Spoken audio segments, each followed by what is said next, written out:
Welcome to Behind the Muscle podcast. Today's guest is an IFBB Pro. Today's guest is Justin Vetters. Justin, welcome to the podcast. Thanks. Glad to be here, and thanks for having me. For sure. So we're just going to jump right into a couple of questions. Justin, I like to ask all of my guests. The first question I have for you is, who are a few of your favorite bodybuilders of all time? Good question.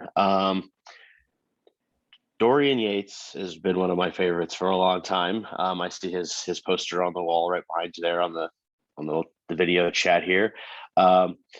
Reaching back a little further, I really like Frank Zane, but I also want to give credit to like the current generation.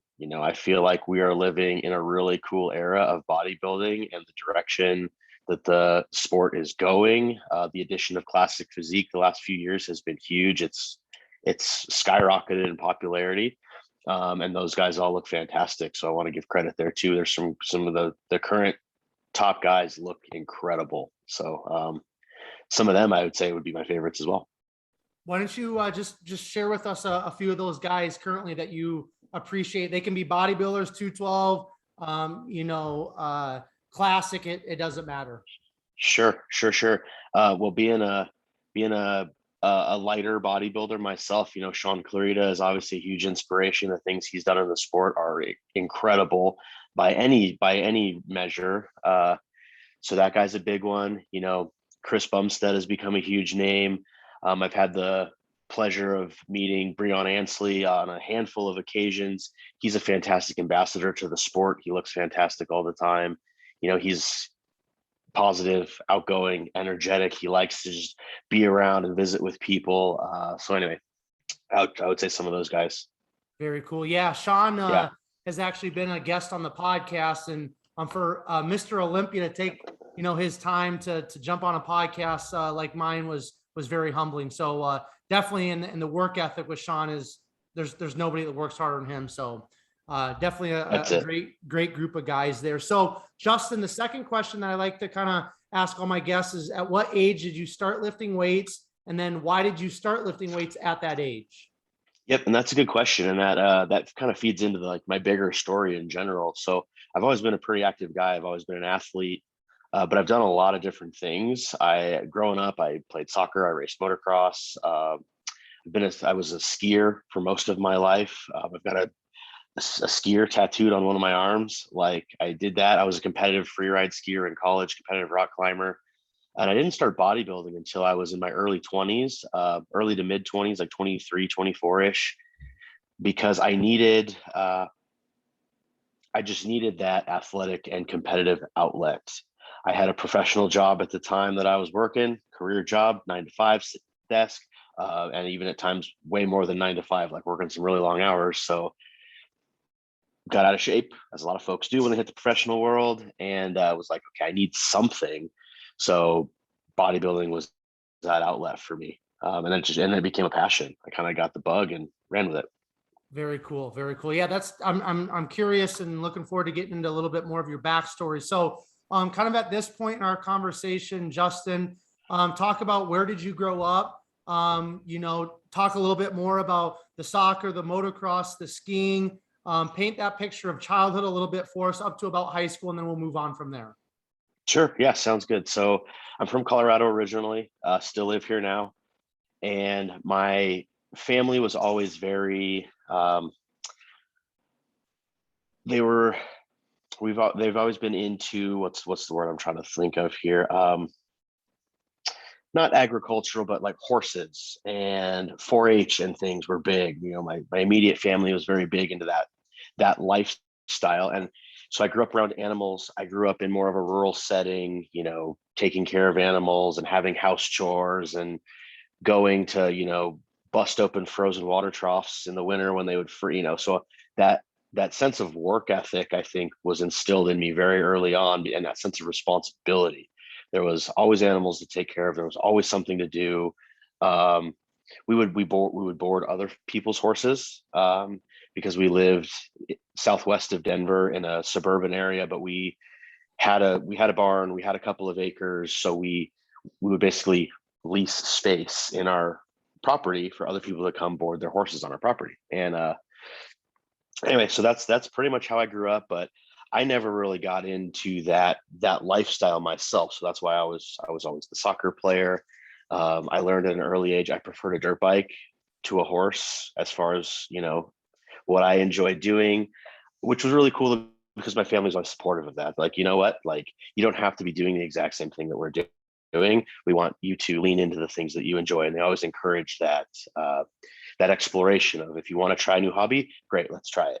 The whole family's into 4-H. My sister was very into showing animals. I did the shooting sports and the model rockets, right? So still into 4-H, just a little bit of a different flavor of it. And that was my childhood growing up. Very cool. Now, what sports or what activities like were you really heavily involved with, you know, in high school? And was that kind of your main focus, or were you also really studious and focused on the grades as well? So high school was a little mishmash of everything. You're going to hear a lot of this from me. I've had a variety of interests, hobbies my whole life. So high school, I was still into the whole dirt bike thing. You know, I rode and raced all the way up until I was through being a teenager. One of my favorite things being a teenager would be able to put my dirt bike in the back of my truck and take it to school with me. Like, I used to love that. So anyway, motocross was big. I wrestled for a few years. You know, obviously that comes with some weight training. That was a big introduction to the weight room for me. Prior to that time in my life, I'd never really set foot in the weight room. So I got to experience some weight training there, get to know the gym a little bit, learn my way around the gym a little bit.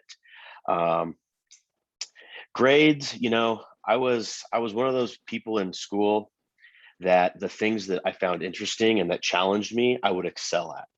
So I was that kid in high school that was in the hard science classes, the hard math classes. I really enjoyed art. I enjoyed being creative. And so I excelled at those things. I was part of this math group that they would test out new curriculums on and try to find new ways to challenge students. And so I was excelled at those types of things. But you put me in a history class, a social studies class, I would just mentally check out. So my grades would tank. I'd be like, this stinks. I don't want to be here. It's super boring. And I would just check out. So I was that kid. I was the kid that the teachers would be like, you're so smart. Just apply yourself across the board. And I was like, nah. I was like, these things are good. They interest me. They're challenging. They'll get my energy. The rest, I just kind of blew it off, really. For sure. Makes sense, man. So once you were kind of wrapping up high school, what was your mindset in terms of what you wanted to do post high school? What did you kind of want to be, quote unquote, when you grew up? And then what did that path or that route look like once you actually graduated from high school? Yep, that's another good question. So I went to high school in Bozeman, Montana. And at the time, being that skiing had been a part of my entire life up through this point, they had a 4-year degree in what they call snow science. And I used to get jokes a lot about those people like, oh yeah, you really like to ski. You're going to go to school for snow.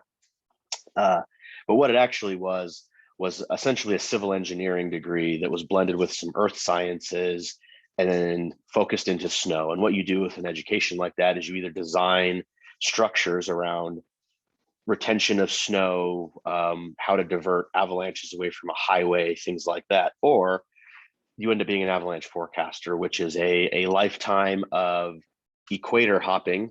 So you're in endless winter going from northern and southern hemisphere chasing the snow wherever the snow goes, or you're a seasonal employee your whole life. So about halfway through college, I had this epiphany. I was like, I'm working so hard and I have no life. And what I'm about to go out into in a couple more years is I'm going to be a seasonal employee for my entire life and not make very good money. It's kind of a labor of love, right? It's really what it is. Your reward is the job that you have. You get to spend all day, every day out in the mountains, but you're in the snow, so you're in the cold all year round.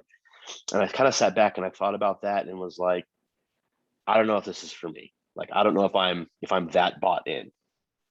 So I switched into basically a technical geography degree is the best way I can describe it. The easiest way to kind of conceptualize that is the technology that's on your cell phone when you're like, find a Starbucks near me, and then you hit the take me there button, the directions button, basically that. And so then I focused all of my energy into that side of the curriculum. And by the time that I was done with college, I had actually taken every undergraduate course that the university had offered in that curriculum. So we're talking digital geosciences, remote sensing, aerial photo interpretation, like all this kind of stuff, photogrammetry. But then I had a really clever advisor who was getting me into grad level courses as an undergrad, but under the guise of a course audit or, some miscellaneous upper bachelor's degree level curriculum credits that would satisfy my graduation requirements. But really what I was doing is I was taking graduate level courses. Because I wanted to pull every bit of information out of the university that I had available to me. And I even went so far as requesting and being awarded my own lab section. I was a lab TA as an undergrad. I was an undergrad teaching other undergrads this material. So I went all in on this, right? It was one of those moments where the material made sense to me. It kind of came naturally to me. It combined all of the, I mentioned when I was in high school, the science, the math, the art, the things that challenged me that I kind of gravitated towards anyway, all under one discipline. And I doubled down, I leaned into it and I went for it. And so by the time I was done with college, I had a job waiting for me in Colorado. I had already been, picked and recruited. I presented at a conference my senior year and did a design poster that won for the student design contest. And my analysis was for the local fire departments, the local volunteer fire departments. I basically did like a response time analysis using road networks for them. And that won the analytical side of the student portion of the conference. So found that passion, went all in on it, ran with that. And that's what I ended up doing as my career for the longest time prior to being into this world now. So very cool, man. This is why I love Behind the Muscle podcast, because we just get to see kind of what's behind the fitness stuff and the physique and all that. So so you kind of spent your time doing that career wise. Now you said at 23 really started hitting the weights. Why don't we talk about your introduction to strength training, bodybuilding, and how did that kind of maybe take you in a direction outside of just that career you had for many years? Yep, good question. So again, had that career job, did it for a variety of background sectors. Did it for the oil and gas industry. I was a contractor for the Marine Corps for a while. Did some local and state government work, so municipalities, excuse me, I got a little tongue tied there. But yeah, during that, being a professional, I was largely sedentary. I got myself out of shape, used to be inactive, was kind of unhappy because I was out of shape. So I found my way back to the gym, found my way to just being healthy. I would do some workouts in my living room, just trying to be active. And then I did a little bit of research on like the food side of things. And I kind of taught myself how to eat and, how to follow a semi-structured meal plan, and more just about how to eat, a little bit of self-education on how to eat. And that started to create a bit of an interest as well. As you start to feel better, look better, you're like, this is cool. I want to keep doing this. I want to keep seeing these results. I want to keep being better, doing more, leaning into this too. And then randomly came across a post from a kid that I went to school with on Facebook. He was doing his first bodybuilding show. And I was like, you know what? That might be a really good goal for me. He was doing his very first bodybuilding show here in Colorado. And I thought about it for a little bit. I said, you know what? That might be a really, really good way for me to put a goal out on the calendar, give me something to work for down the road that is going to keep me healthy. It's going to keep me moving. It's going to give me a reason to stay on my nutrition. It's going to give me a reason to keep training. It's gonna take a lot of my excuses away if I don't want to do this, or I'd rather go out or whatever. And I messaged him, I'm like, hey, how'd you get into this? Tell me everything you know, basically. And he's like, for sure, I'm loving it. This is what I'm doing. He had a coach at the time. He's like, this is my coach. Here's his info if you want to talk to him. So that was what I did too. That was Russ Allen. I reached out to him. I was just this nobody dude uh, on Facebook reaching out to him, but he took the time to just answer my questions and, you know, tell me a little bit about it. And before too much longer, I signed up with him. He sent me all of my preliminary stuff, and it was kind of off to the races at that point. It was gym every day, a little bit of cardio, following the plans, grow as much as you can coming into that first show. And then we basically went into a rhythm for the next several years of grow, diet, do a show. And we did the same show every year for like the first 4 years that I was a bodybuilder. Just that clockwork rotation of, you know, grow as much as we can, kick it into prep, tighten back up, see how much progress we made for the past almost year, and then hit the show, take a little time off, let the body cool off, rest a little bit, go right back into grow mode. And it was just like that cyclical, just clock year after year after year after year. And during that time, it obviously became a huge passion to the point where I made a decision, and this is a whole other backstory that I could talk for an hour about, but made a decision at one point in there that I no longer wanted to work for someone else.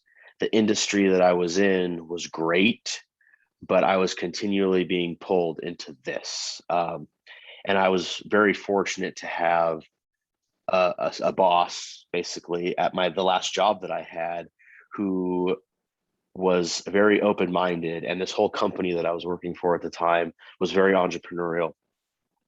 And he called me one day and he said, hey, I just want to chit chat with you a little bit. And I was like, cool, no problem. You know, I talk to him just about every day and asked how your project's going. How's your client book going? It's great. It's fine. Project, you know, gave him a quick status update on all my stuff. He's like, cool. Didn't expect anything different. And then he goes, hey, but I want to ask you. He's like, when you're talking about our work here, he's like, your energy level is a 5. You know, it's right here.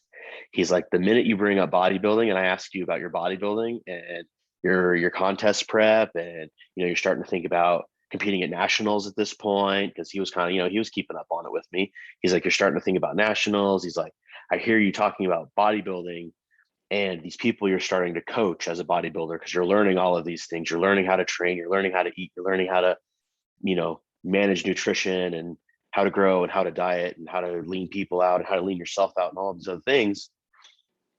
He said, your energy level, and you go up to a 10. He's like, you're emphatic, you're passionate. He's like, I hear it.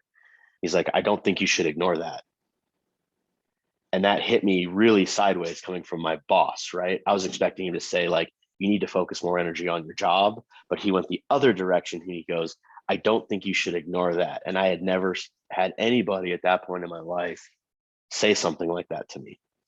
That push into listen to what's inside of you, listen to what your inner voice is telling you.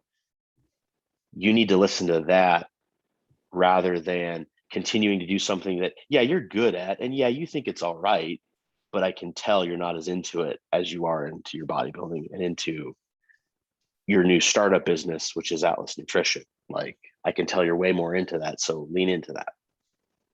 Now that's awesome, man, because that is a rarity, I think, within the corporate world. But so I want to ask you, Justin, you said earlier, you know, bodybuilding and the whole fitness thing became a huge passion. And then you have this boss of yours recognize that. What specifically, from your perspective, about bodybuilding and fitness and everything that you really stepped into kind of hardcore, what was it about that, or is it about bodybuilding that you feel like really pulled you in and gave you that passion? It was a variety of things. It was the discipline.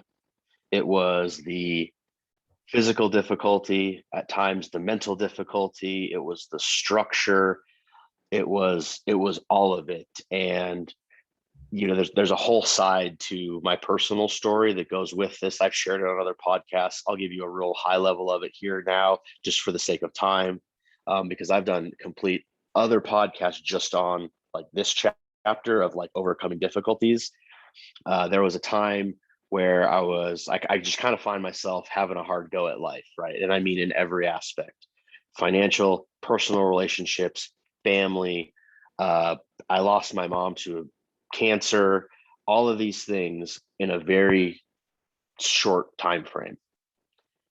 Bodybuilding was my foundation through all of it, because it taught me that level of perseverance and that level of, look, whatever is happening that's challenging, you're going to get through it. You're going to figure it out.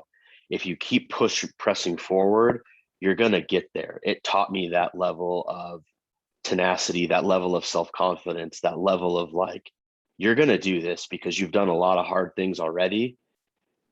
You can do any hard thing that you set out to do. And that's really what continued to draw me into it. Bodybuilding was it taught me those core skill sets of again, discipline, perseverance, structure, routine, all of those things.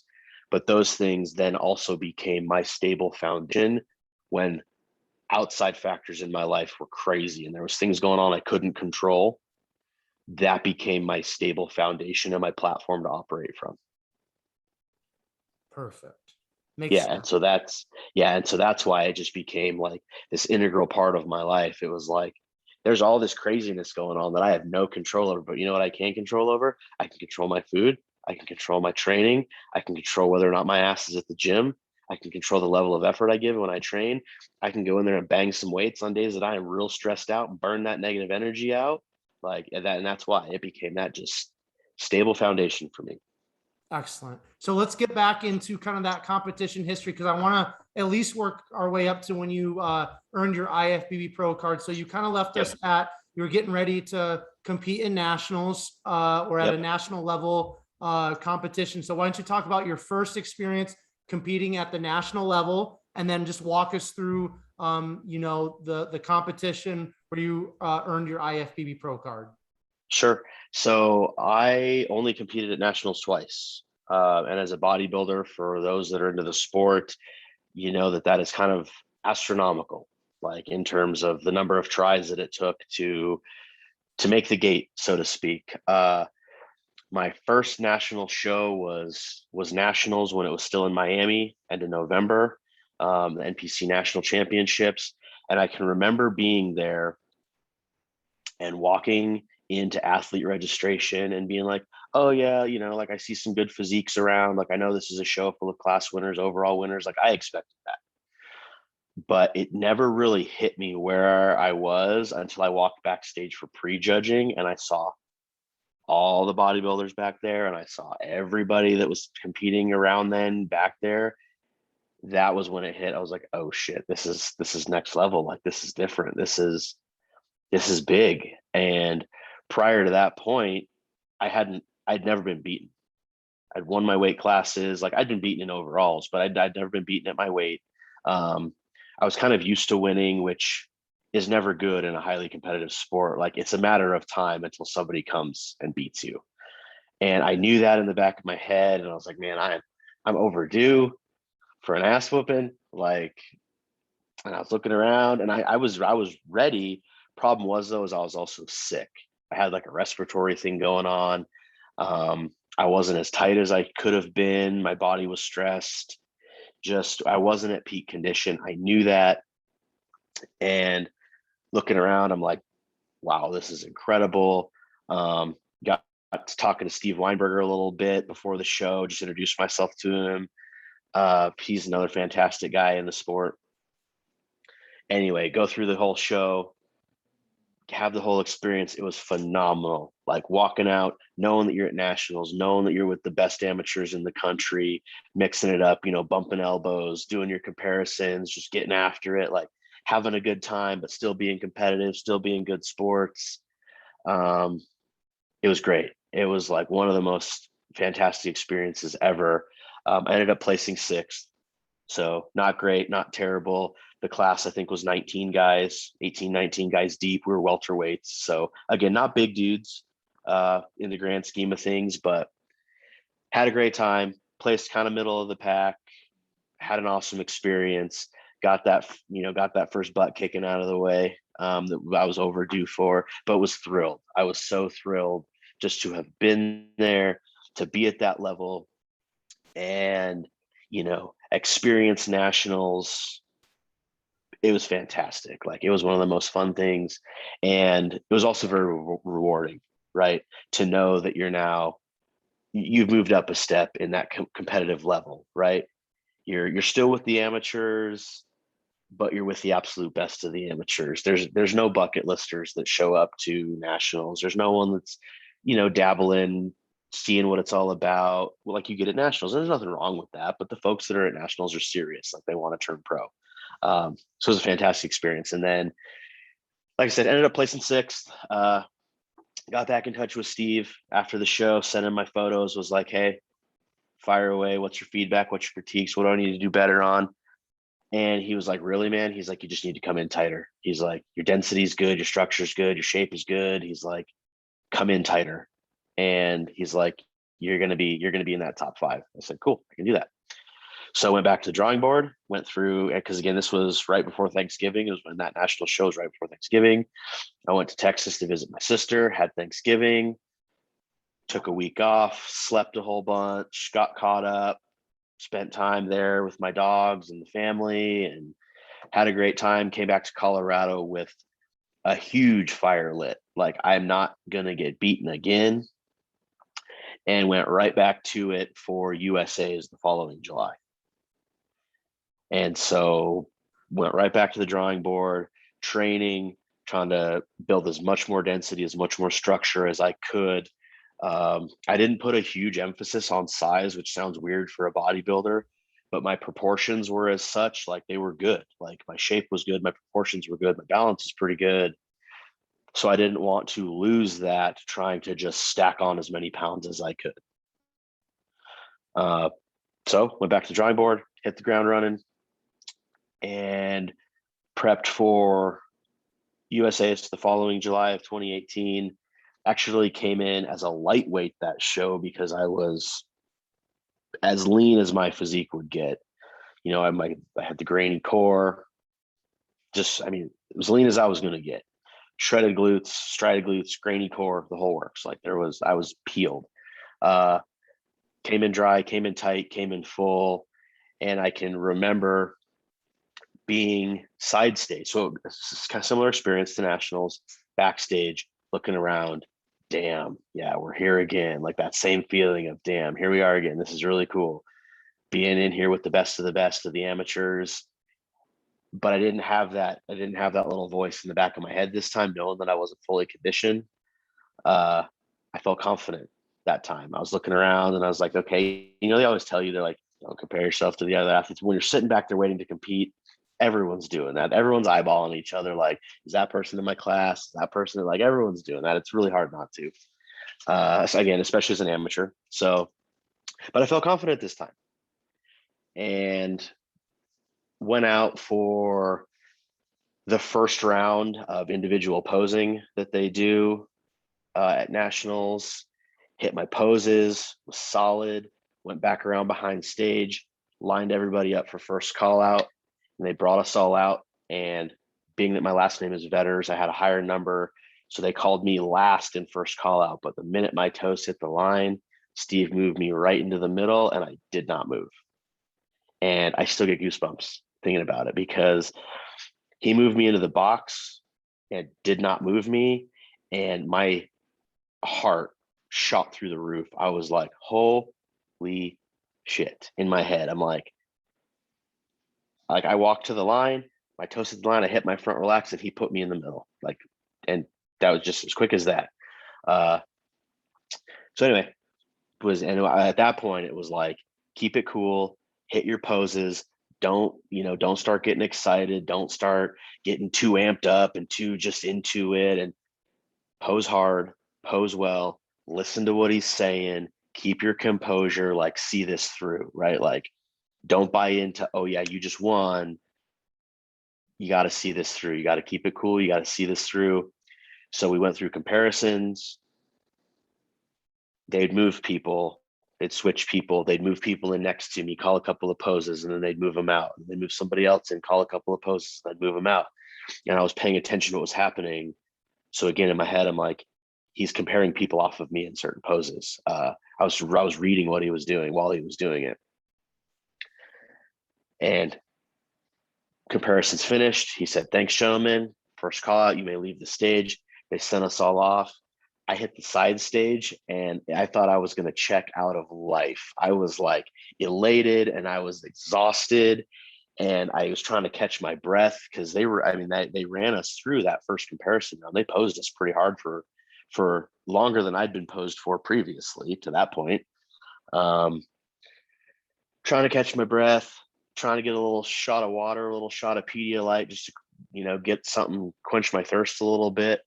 My throat was dry from posing and all that good stuff. But that was one of the most incredible experiences because it's that thing that you've worked so hard for so long, for so many years. And again, I feel like I was fortunate in the fact that I got through those gates a lot faster than a lot of guys do trying to turn pro. There's always a few that come up really fast. They come up through nationals really fast. They break out into the pros. They're the new up and comer. There are guys like Brett Wilkin. He's another guy that I have the pleasure of knowing personally. He's a fantastic dude, like rookie of the year, right? He came up and he exploded. There's always a few guys like that, but by and large, that's not the experience that most bodybuilders get. They spend a lot of time in the trenches, slogging it out. And Brett works. He's an incredibly hard worker. I'm not at all trying to discredit anything that guy has done because he is a workhorse and he is hyper diligent about everything he does. But again, a lot of folks, that's not their experience. They spend a lot of time in the trenches. They spend a lot of years at nationals. And unfortunately, some guys never make it, right? So I felt very fortunate that I'm in this position now where I felt like the show was mine to lose, at least at my weight. And I had friends in the crowd, in the audience. There was other people from Colorado there that were cheering. I had other friends from social media and from the contest world that were there, that were a part of it. And they're sending the videos from their personal phones of the pre-judging and it was just fantastic experience. It's something I don't think I'll ever forget. So 2018 USA's is when you earned your IFBB Pro card, correct? Yeah, that's correct. Very cool. Now, before we kind of transition into talking more business and things like that, which that's really what I'm excited to talk to you about. Did you ever step on a pro stage? And if so, why don't you talk about that? If not, talk about why you didn't. Yep, and so that's a great question, and it's a perfect segue into the next topic. I made that gate, and I have yet to do a pro show. I've been asked recently, hey, are you going to do a pro show? The short answer is yes. I would love to do a pro show. I plan on competing as a pro. The wild card is when. I still live the lifestyle. I still eat. I still train. The reason that I have not done it yet was because of the level of effort I had been giving solely to bodybuilding for so many years. It was time for me not to step back, just to divert some more energy into other things in my life. I had a fantastic girlfriend that was supportive of this. And she's a competitor too, so she gets it. She's now my wife. So case in point, I needed to divert some energy into some other things. I needed to divert some energy into my growing coaching business, Atlas Nutrition, because I didn't have a job to pay my bills anymore. I had to create that livable income to continue to do this sport. There was just other elements of my life that needed attention at that point. So I was like, you know what? I've made that gate. I'm never going to backslide from this point moving forward. I never have to go back to nationals. I never have to go back to the local level. If I'm going to pause and share some energy somewhere else, now is the time to do it. So that's what I did. And that's why I never went back to compete as a pro, or haven't yet. Because again, I would love to. Is it still in the plans for me? Yes. The wild card is just when. So I've spent the last 3 years, growing businesses, fostering personal relationships. Again, my girlfriend at the time is now my wife. You know, putting more energy into family and the things that I had been not neglecting, but again, just not giving what I felt was enough attention to because of the energy I was giving to bodybuilding. So, so I basically just shifted my energy a little bit into family, personal life, relationships, business, to try to build those pieces up a little bit higher so that they were all in a much better spot. Excellent. Now, this is how I would kind of want to transition into business. Okay. Sure. So I've got other IFBB pros that listen to this, top coaches, top NPC athletes. So I just kind of want you to speak to them at this point, Justin. Sure. How do you, so you earned your IFBB Pro card. How do you come to that point where, hey, you know what, like I reached this milestone in my life? How do you go from that to deciding or determining what's best for you moving forward in terms of like finances and relationships and bodybuilding, kind of all the things that are on your plate? Does that make sense? I want you, and this from your own personal perspective, but maybe also just being in the industry, seeing some of the other people maybe not making the wisest decision and still pushing forward with the competing, and it just doesn't pan out well. So if that kind of makes sense, just speak to those listeners, how they can kind of maybe better get to that point to make the best and right decision for them. Yeah, and that's a fantastic question. And I was actually asked that question after I made that decision of like, you just worked so hard for so long to get to this critical point in your bodybuilding career. Why in good graces would you press the pause button right there? Why would you not just hammer the gas and keep going in further into the bodybuilding competitive world? And that's a totally fair, totally fantastic question. And ultimately it boils down to, again, what is going to best suit me long-term? What's going to provide the best long-term solution for my life? Those that are listening that know the business of bodybuilding, and those that are listening that don't, it is very difficult to create an income purely out of the sport of bodybuilding.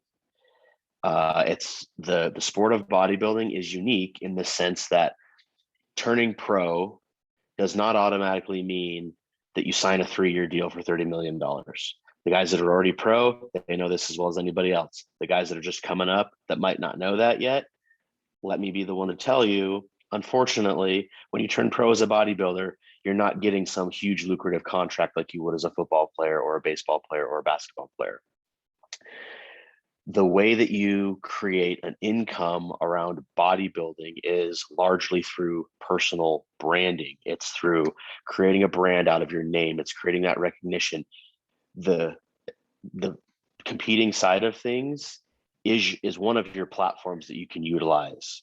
You compete as a pro, you place well, you start to get your name out there. That's fantastic for building your personal brand.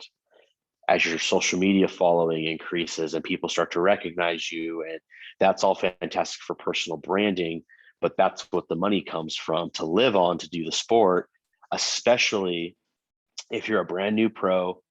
You don't have sponsors paying a salary for you to train and to eat and to do these things.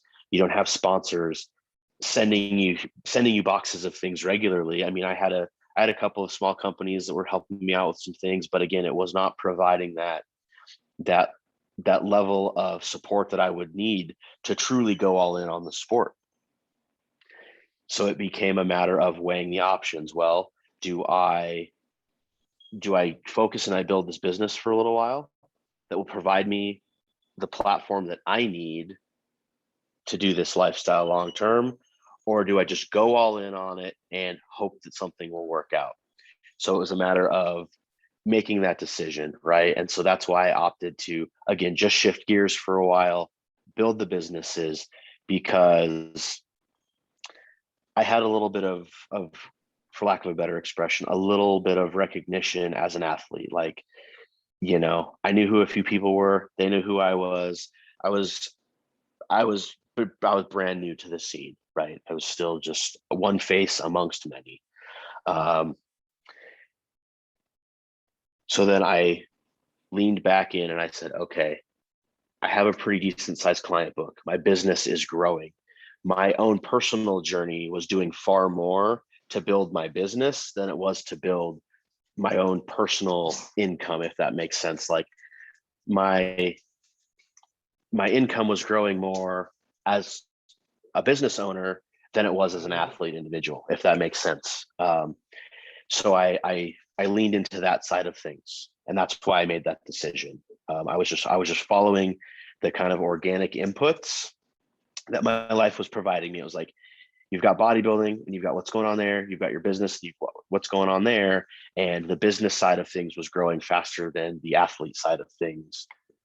So that's right. I met that with my own energy. I gave back to that because that was growing the most towards me. Excellent. All makes sense. Now let's step into business. So talk about Atlas Nutrition, talk about Brick House. I also want you to talk about just kind of like your coaching, mentoring, kind of touch on all of those things, however you want to take that and direct that. Just touch on those things, please, Justin. Absolutely. Yeah. So, and that's a perfect segue coming off of the last topic, because through my own personal competition journey, my coaching business that I own with one other guy, that was growing more than anything else. I was getting far more inquiries to coach other people than I was, hey, let's sit down and have I want to talk to you about sponsorship. I was having far more coaching inquiries come in than I was having, again, these athlete deals coming my way, and that's fine. So I put the energy there, and Atlas is a lot like some other online coaching companies. We coach competitive athletes. We coach everybody else, health, wellness. They want to lose a little bit of weight. They want to look better. And we have a couple of coaches on our team that specialize in functional nutrition. So they're trying to use food and exercise to mitigate metabolic issues and illnesses and things, rather than just feeding people medication all the time, to treat the symptoms rather than the core of the issue. We're trying to dig into the core of the issue. So we have diversified our knowledge base into various facets of the fitness industry outside of just bodybuilding. The bodybuilding side of things is fantastic because it's the sports car of the disciplines, right? It's the Ferrari, it's the flashy, it's the competitive, it's the fast moving, it's the and it's very, very good in its own right. We have a lot of fantastic competitive athletes, ranging from novices all the way up to other IFBB pros. We coach everyone in the whole range of competitive athletes. We coach NPC and IFBB. We'll coach WBFF. We'll coach INBA, PNBA, natural athletes. Like, competitive coaching is so much fun. We have a huge client base in competitive coaching. And that's my favorite discipline of coaching, is the competitive side of things. Because again, for those listening that are a coach, you'll probably appreciate this, that being a coach is almost as fun as being a competitor at sometimes, because you get your athlete up there battling it out for an overall, and you're cheering for them, and somebody else is cheering for their guy, and the families are cheering. And I get a lot of enjoyment out of that too. I think that's a lot of fun. That scratches that competitive itch for me personally, just as a coach. I'm like, hey, I've been working with this individual to get him to that point. Like, I want to see them win. I'm cheering for them. I get a lot of enjoyment out of that as a coach. So we do that side. We do the lifestyle and wellness side. We do the functional nutrition side. And we've built a platform that reaches a lot of people. We help a lot of people, whatever that means to them. Again, whether it's a health-based help, or it's a competitive-based help, or it's a mentorship-based help. All of our coaches within our business, we mentor within the business. We teach them those fundamental components of how to coach. Because I mean, you can pick up a textbook and learn nutrition. You can pick up case studies and learn about all of the research that's being done, and learn the science of being a coach. the part that takes experience is learning the art of being a coach. It's taking the science and applying it to another human being's body and reading the inputs that not only their physique is showing you physically, visually, but the things they're saying to you when they do their check-in reports, when you're talking to them, the feedback that they give you, and then translating that back into science to create the intended result. That's the art of coaching. And so we mentor our coaches on that. And we have a person whose entire role in our company is coaching development.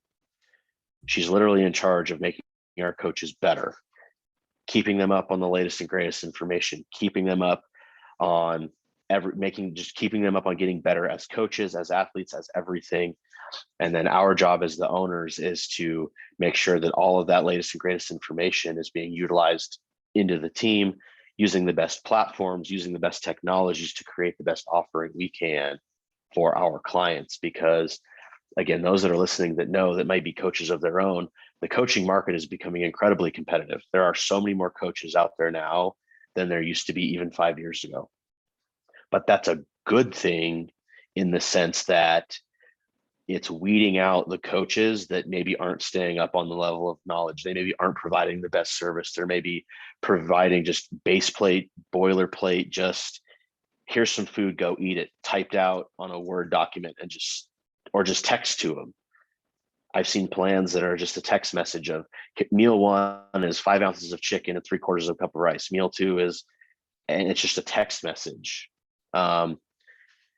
There's so much more value in coaching to be provided than that. And so this competitive market is creating a space where the athletes, the clients are really getting a better experience, as they should, because the coaching is getting better across the board because the market is getting more competitive. And I really like to see that too.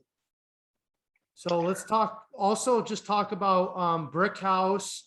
And once you get done talking about that, if there's any other businesses that you're involved with, just touch on that. And I want to lead into going back to what you talked about earlier, kind of like the personal branding, tying that into business branding, building a business from your personal brand. So talk about any of the other businesses you're kind of involved with, and let's kind of get into the branding side of things, if you don't mind, Justin. Yeah, absolutely. So Brick House is a gym that we own. It's up here in Northern Colorado. It's in a town called Windsor.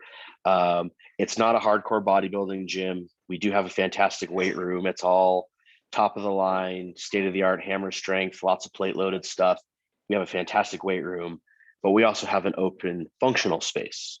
We also have a yoga studio. We have a variety of other things going on inside of that same space because, again, the market where we're at is not like moving the gym to Denver, where you've got a big enough competitive population that will keep your membership base where it needs to be. So we've got a few different things going on inside our facility, but it creates a unique opportunity in the sense that you get a diverse membership base as well. So on top of personal branding, something else that I will offer to anybody listening is something that I call synergistic businesses, or synergistic income lines, or revenue streams, whatever term you want to attach to it. So somebody that comes from that wants to build a fitness business, there's obviously personal branding around being an athlete. I'll use CBum as the example because I've watched his personal brand explode over the last couple of years. What he's doing is not an accident. Competing in the Olympia, that's his exposure. He's getting blasted by every bodybuilding publication, every bodybuilding social media page, every person that follows him. He's a charismatic dude. He's likable. He's fun to listen to. He's fun to watch. So he provides value not only in his personality, he's achieving at the top level. Competing is his platform, it's his stage, no pun intended, to reach a lot of people. But now he's got his own supplement line. So that is a synergistic revenue stream. Every bodybuilder is going to drink a post-workout protein. Most bodybuilders are going to go buy a pre-workout product. And if it comes from their favorite bodybuilder, CBum, hell yeah, sign me up, right? They're going to go buy that. So that is not an accident. Him now buying in as partial owner to Raw Nutrition with Matt Jansen, and I forget the other individual's name that's involved. Dom. Not, yeah, not an accident, right? That's another yet synergistic revenue stream that is in line with his core interest group. And that's exactly what we did with Brick House. We need a space to conduct posing classes for all of our local athletes. We need a gym to train at for us, for all of our local athletes that live within driving distance of us. Being that we coach lifestyle, wellness, functional nutrition, not just hardcore bodybuilders, having a space that caters to a varying membership base plays well into that coaching business. We have gym members that have become coaching clients and coaching clients that have become gym members, and you can cross promote, within your own business infrastructure that way. And you create these synergistic revenue streams. Clothing is another big one. Folks that have a huge following will start a clothing line because they know that if they do something with their name on it, again, people will buy it. Then you fold in a limited release, the drop model, right? The limited release drop model. It's exclusive. It's hard to get. People want what's hard to get, so they'll buy that up every time it comes out. You start to fold in some of these other business principles that work. Now you're really creating solid amounts of revenue based off that personal brand. You're utilizing synergistic revenue streams. You're utilizing some of these business principles to create something that truly cash flows at a high level. That's how you make money as a bodybuilder. And I have this conversation with a lot of athletes. I had the opportunity to talk to Phil Heath at one point at Armbrust Pro Gym. And it was when he was recovering from his surgeries and he was kind of unsure if he was ever going to come back. And I talked to him about, at that point, Gifted Nutrition and his website and all the things that he had going. And I'm not going to disclose all of the things that he said to me out of respect for him, because that's not my business to share. But he taught me, and he sort of solidified in me this whole idea of having these multiple revenue drivers and listening to the ones that are going to suit you the best long term. He played a really big role in a 45-minute conversation of solidifying that in me, of how important that is, because unfortunately the sport of bodybuilding doesn't last forever. You can't be a competitive bodybuilder forever unless you are Phil Heath and you collect that Mr. Olympia check for several years in a row. It's really hard to make money solely as a bodybuilder. Anyway, so Brick House is another business that we own. It's synergistic. It plays well to our coaching business. My wife and I also own a tanning salon. And again, that's not directly related to bodybuilding in any specific way, other than it plays well into the whole fitness. I take pride in my appearance. I want to look good. I want to feel good. It plays well in that way. And conveniently, it's less than a mile from our gym. It's almost walking distance. So anyway, so we've got these synergistic businesses going on, and you start to build your little empire, so to speak, right? You start to build these little revenue streams, and you bring them up and you bring them up and you grow them all to the point where you have a livable income, you have a livable wage, and you can provide jobs for other people at that point. You can bring other people into the fitness industry. Atlas Nutrition, we have 6 coaches now that are just coaches. That's not behind the scenes. That's not mentors. They are strictly coaches. And we are going through another round of hiring to bring on several more so that we can create opportunities for other individuals that want to do this. They want to be coaches. They want to live this fitness life. They want to do this full time. And again, we can provide them the platform to push off of. Circling this back to branding, personal branding is huge as an athlete, but brands develop their own brand equity, right? Everyone knows who Nike is. Everyone knows who The Rock and Under Armour are. And then he's got his own line of Under Armour. So you put a very strong personal brand with a well-known national brand, and you've got a recipe for monstrous success. And we've seen that played out. Every time they release a line of clothing, that those two have collaborated on, it's hugely successful.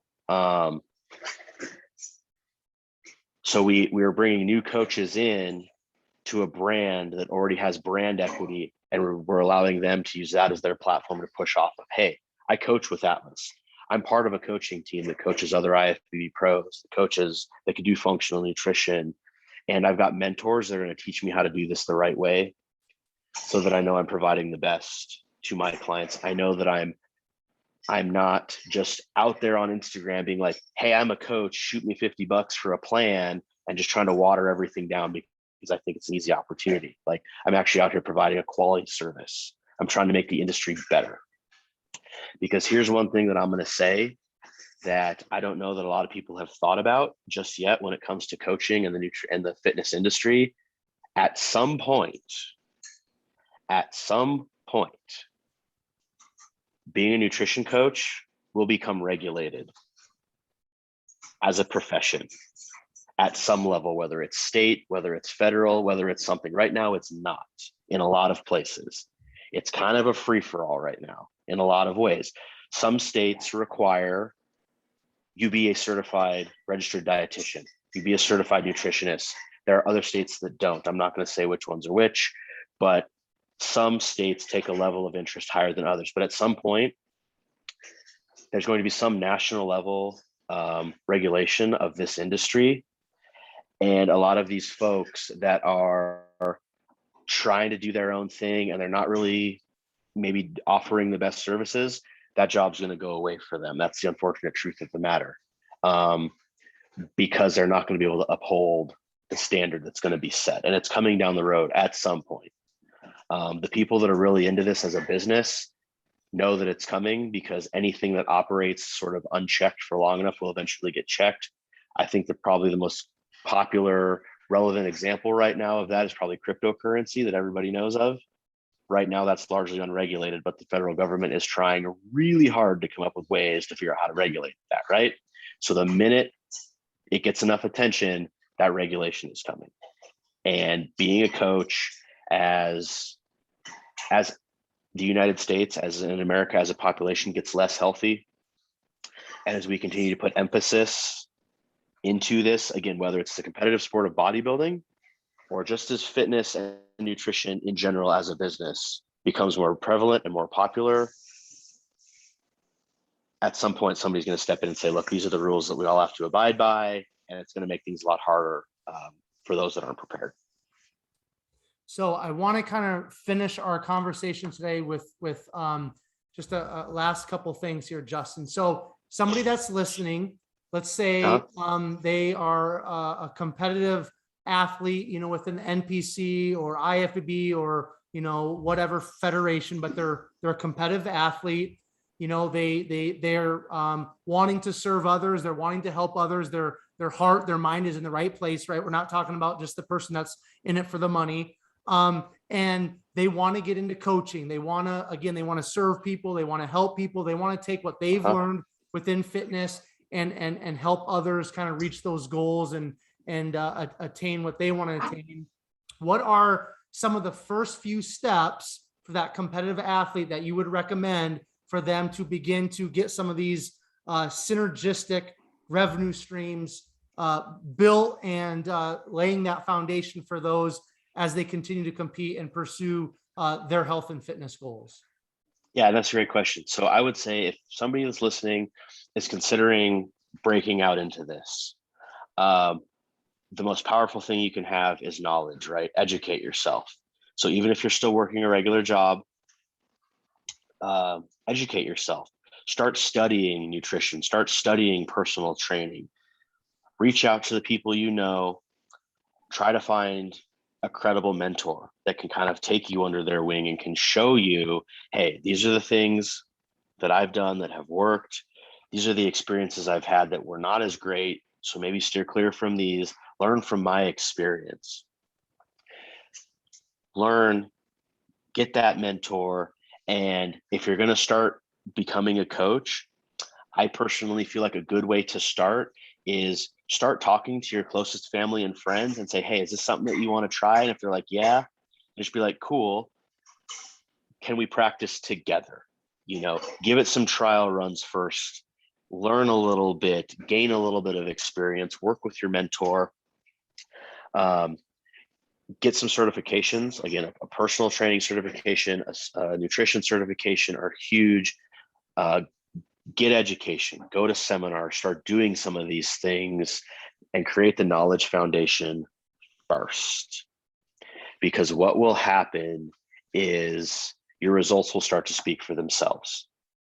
The more educated you are, the more people you help, the more those people you've helped will tell their friends, will tell their family, will post about you on social media, the more success stories you will have to share with the world. You can say, okay, I helped this individual go from here to here. And I find that very rewarding that I was able to help this person because they're glowing now. They weren't over here and now they're just on cloud 9. And we're going to try to keep this going for as long as we can. That's where I would say to start. And then from there, really pay attention to the things that are going on around you, because you may have an opportunity pop up that you need to investigate. Pay close attention for those, because I'm going to use Brick House as the example. Brick House came to me.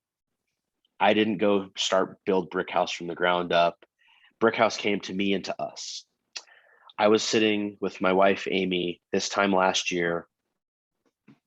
And I remember her asking the question to me. She said, what project do you want for Q4 of 2020? And we all know 2020 was crazy, right? Because of COVID and whatever else. I said, I don't want a project for Q4 of 2020. I am beat down. I am tired. I don't want one. I want a break. Literally the next day, my phone rang. Opportunity. Hey, here's this gym. They're looking to sell. Buying a gym at the end of 2020 is obviously a risky move. COVID, it is. But anyway, opportunities have a way of showing up, and I believe that. And sometimes they're not that obvious, right? Like that's an extremely obvious example of an opportunity presenting itself. But pay attention to these things. Network with the people around you and pay very close attention to the opportunities that do arise, and use your best judgment on the ones that come up. Not all of them are going to be good. I wish I could say that every human being on earth was good. Unfortunately, that's not the case. But pay attention, because there are a lot of very good people out there that will try to help you, that will offer you things. And the more people that you help as a coach, the more of those opportunities are going to show up. Because the more your name gets out, the more people you help, the better you are to people, more of those opportunities are going to start to present themselves to you, because you're going to make a name for yourself. That's a big part of your personal brand, that you are a stand-up human being, that you do just want to help people. You're not just in it for the money. You're not just going to drop people out of the blue for whatever reason, or take money from people and not provide a service or whatever. You are going to be good to people. For anyone that's listening that either currently is in this business or wants to be in this business, there are some very fundamental things that I will say will take you a long way. And they're things that you probably learned when you were a little kid. Do the right thing. Keep up your word. When you say you're going to do something, when you say you're going to be somewhere, do it. Don't blow people off. Don't commit to something and then drop people. Be a decent human being and provide as much value and help as many people as you can. Those are 3 very, very simple fundamental principles that go so far in this business or any other. If you are reliable for yourself, if you are reliable to your clients, you're going to go a long way. If you are a good human being and you do the right thing and you treat people well, that goes a long way. We're all human, right? So those are things that I could offer. And as you do that more with more people, again, that organic energy is just going to start to happen. More opportunities are going to come. Your name is going to grow. Your success is going to grow. It happens at different rates for everybody. Some people it happens very, very fast for. Others it takes longer. We started Atlas Nutrition in 2015. It's now the end of 2021, and we're still growing. We grew from 10 clients. Now we carry a client book of over 300 people any day of the year. It fluctuates up and down a little bit, but we carry an active client base of over 300 people inside the US, outside the US, and the brand itself, because there's a gym attached to the brand. There's a supplement store attached to the brand. There's a supplement line attached to the brand. There's coaching attached to the brand. The brand itself is now a 7-figure brand. It operates between all these various entities at a very high level, and it didn't just happen. We took those core principles that I just shared of doing the right thing, staying good on your word, providing as much value as you can, and repeat that over and over and over and over. Every opportunity you get, explore those opportunities as they come. Some are going to be good, some are going to be bad. You're going to fall on your face. You're going to learn some things. You're going to hose some stuff up. Doesn't matter. Learn from it. Keep moving. We have made, this could be a whole other podcast episode about the mistakes we've made along the way. Happens. Keep at it. And if you're super serious about where you want to be, circling all the way back to the beginning, Sean Clarita, at the very beginning of the episode, is one of my favorite dudes. He is dead serious about being the best, right? And no matter what happens, that's always top of mind for him. And now look, he just won an open class at 175 pounds. Dude is phenomenal, but that is a good example of staying with it, just sticking it out. You're going to have wins, you're going to have losses, but you stick it out every single day, because that thing that you're trying to get to is so important, and you just refuse to not get there. And that's largely what we've done too. Excellent. So that's valuable wisdom and advice, Justin. I want to thank you for coming on the podcast today. Before I kind of send us out, if you have any final thoughts or words you'd like to leave with myself and the listeners, that'd be cool. And then where can people find you? Where can people connect with you? Where can people reach out to you? Yep. So I did have one kind of final thought. It's very much in line with what I just said. It's really the only thing I had pre-prepared for any of this, was kind of my one little closing remark. And it is in line with kind of that wisdom. And that is, live your life. Don't live your story. Everyone has a story that they've been told about themselves from somebody else, a story that they've told to themselves about why something that they want might not be achievable, or why they shouldn't have or do that thing, why you shouldn't be a pro bodybuilder, or why you can't be a pro bodybuilder. You might have friends, family, coworkers, whomever, strangers on the internet that are just being trolls. You're never going to turn pro, da da da da da da. That's the story that they're telling you. That is not actually you. That is not this oftentimes the story that we tell ourselves is not even true, right? The highest performing individuals, the highest achieving individuals, there's something that I've learned studying people that are far more successful than myself in any aspect, whether it's as an athlete, a business owner, whatever it is. I try to pay very close attention to what these individuals are doing. And if there's something that I've gleaned from them, they don't listen and they don't allow the limitations of others to hinder them at all. The other big thing that they don't do is they don't put limitations on themselves. They are fully committed and fully devoted to what they're trying to do. And they're not charging in foolhardy, like I automatically know best and I'm going to make this happen. They're willing to learn. They're willing to change their course, so to speak, but their end goal doesn't change. And again, they don't live by those limitations of others. They don't impose limitations on themselves. And that is a huge contributing factor to what makes them so successful. And for the third time, I'm going to use Mr. Sean Clarita as the example of that. If he stopped every time somebody told him that he would never be a pro bodybuilder, or if he stopped every time somebody told him that he would never be the 212 champ, he would have stopped a long time ago. For those of you that follow him, if you've seen his starting photos at 130, 140 pounds, a hater's going to say that to him. Dude, you're never going to be a pro bodybuilder. Now look at the guy. He did not adopt those limitations of somebody else into his own psyche or into his day. And now he's going gangbusters. I've had that experience myself. Entrepreneurship is so hard. It's so risky. And those are true things. But that was the limitation of whoever was saying that to me, coming out towards me. That was not a limitation of myself. That was their limitation being pushed onto me. Had I listened to that, I'd probably still have a job I didn't like. I maybe never would have turned pro myself. You know, you can't adopt those limitations of yourself, and or place them there on your own anyway. But that was the last thing I wanted to say. So I appreciate you having me, and I appreciate everybody for listening. For those that want to get in touch with me, I'm on social media, Justin Vetters. I don't have a fancy handle anywhere. It's literally just my name. That's the best place to get in touch with me. Facebook, Instagram. Let a link up, shoot me a message if you have questions. I'm always happy to help. I do mentor folks. I really enjoy helping people. I really, really, really do. So if there's some way that I can provide value and be of help, I would be happy to do that. Awesome. Thank you so much, Justin, for your time. I greatly appreciate it. Absolutely. You have a great rest of your day. Cool. Listeners, those of you tuning in through YouTube, thank you so much once again for joining us on another episode of Behind the Muscle podcast. If it wasn't for you guys, the podcast wouldn't exist. So thank you.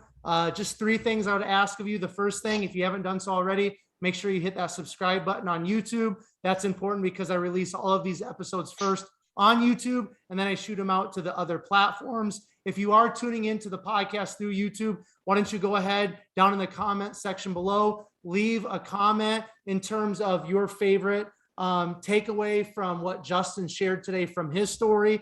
And then the third favor I'd ask of all of you is take this episode of Justin's, share it on all of your social media platforms.